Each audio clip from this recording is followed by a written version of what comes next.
Bonjour, je vais vous présenter un précis qui explique la planification, comment faire de la planification à court terme, moyen terme et à long terme. Alors, les trois mots les plus importants à ne pas oublier puis à prendre en considération quand on fait de la planification, ces trois mots-là sont avant, pendant et après. Quand on fait une planification, il faut avant penser à tout ce qu'il faut faire pour se préparer et faire l'activité. Il faut finalement planifier l'activité. Pendant l'activité, on se sert de la planification pour réaliser l'activité qu'on veut faire. Et après, il faut réfléchir sur l'activité, comment ça s'est déroulé, est-ce que les élèves ont compris ou non, qu'est-ce qu'on changerait la prochaine fois. Et après, cet après-là devient un nouveau avant pour faire notre prochaine planification. Alors, c'est vraiment important de ne pas faire une planification isolée d'un autre. Alors, avant, pendant, après. Trois mots très importants. Alors, il y a plein de questions qu'on peut se poser quand on fait de la planification. Alors, quand on parle du contenu, le contenu est en lien avec l'interdisciplinarité didactique, ce qu'on prévoit avant de faire l'activité et après. Alors, encore une fois, avant, on pense à l'évaluation, tout ce qu'on veut faire, mais avant, on parle du contenu et après, on réfléchit pour voir si ce qu'on voulait enseigner comme contenu a été compris par les élèves. Alors, deux questions à se poser. Quoi enseigner? Alors, le quoi enseigner, c'est le contenu, quelles compétences et savoirs enseigner. Vous avez des cours de didactique qui vous ont beaucoup aidé pour ça, puis vous pouvez vous référer au PFEQ, puis à la progression des apprentissages. Une autre question à se poser, c'est avec quoi enseigner? Alors, est-ce que vous allez vous servir de manuels scolaires, de cahiers d'exercices? Est-ce que vous allez utiliser des démarches dans le cours, les trois cours qu'on va faire après le stage et avant Noël? On va passer pas mal de temps à regarder différentes sortes de démarches que vous pouvez mettre en œuvre. Est-ce qu'on veut utiliser une SAE? Est-ce qu'on veut travailler avec du matériel concret? Alors, voici deux questions à se poser. Maintenant, pour l'évaluation, il faut prendre en considération l'évaluation. Et encore une fois, on parle de interdisciplinarité didactique. Avant et après. Avant, on planifie l'évaluation et après, il faut réfléchir sur comment les élèves ont réussi l'évaluation. Deux questions à se poser encore. Quoi évaluer? Alors, ça, c'est si vous allez suivre le lien qui est ici, vous allez trouver de l'information intéressante en lien avec quoi évaluer. Il y a des compétences disciplinaires qui peuvent être évaluées, des compétences non disciplinaires, des compétences transversales, des savoirs, puis une ou des démarches qui peuvent être évaluées. Puis en plus, comment évaluer? Alors, il y a comme deux étapes. La première étape, c'est en cours d'apprentissage. On a plusieurs exemples de ce qu'on pourrait faire. Et à la fin de l'apprentissage aussi.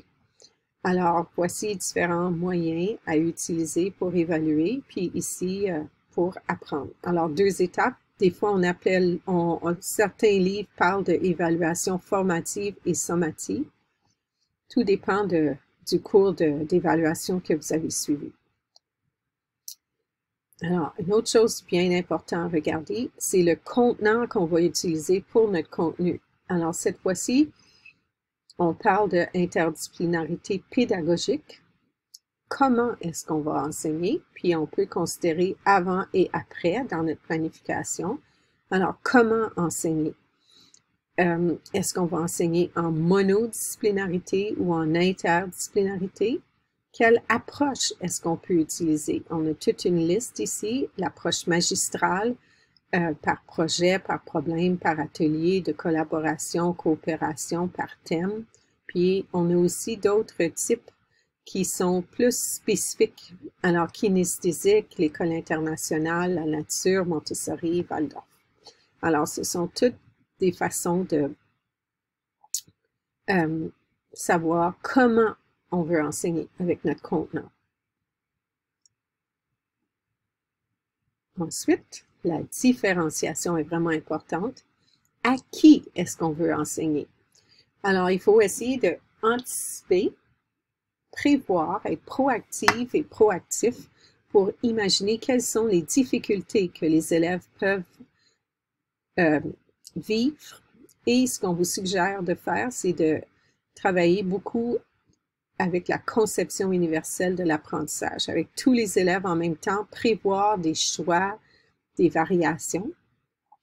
Alors, vous savez, on a les 3 niveaux de différenciation, on a les types de différenciation qui sont ici. Puis, vous voyez toute la liste, les différents axes de différenciation et les différents types de différenciation. Alors, il faut toujours anticiper les problèmes avant que ça n'arrive. Ça va beaucoup aider votre enseignement. Maintenant, combien de temps allouer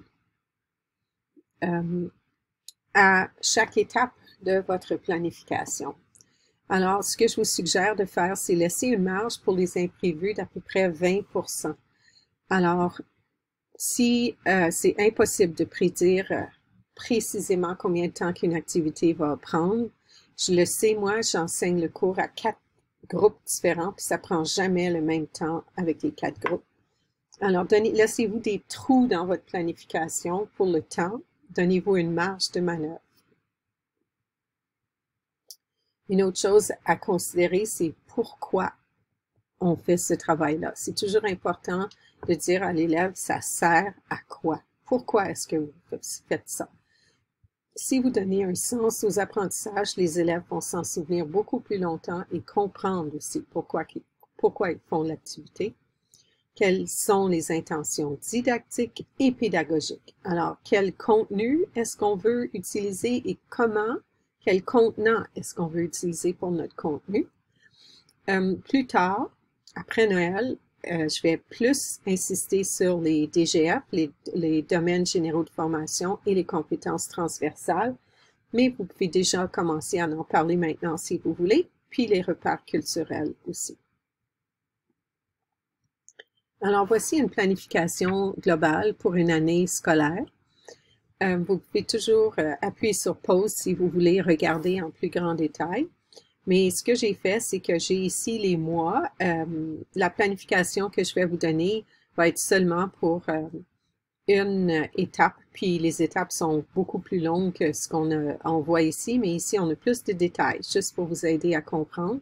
Puis, on a une activité qui chapeaute en haut, puis les différentes matières scolaires qui sont ici, puis on parle un peu de ce qui peut être travaillé.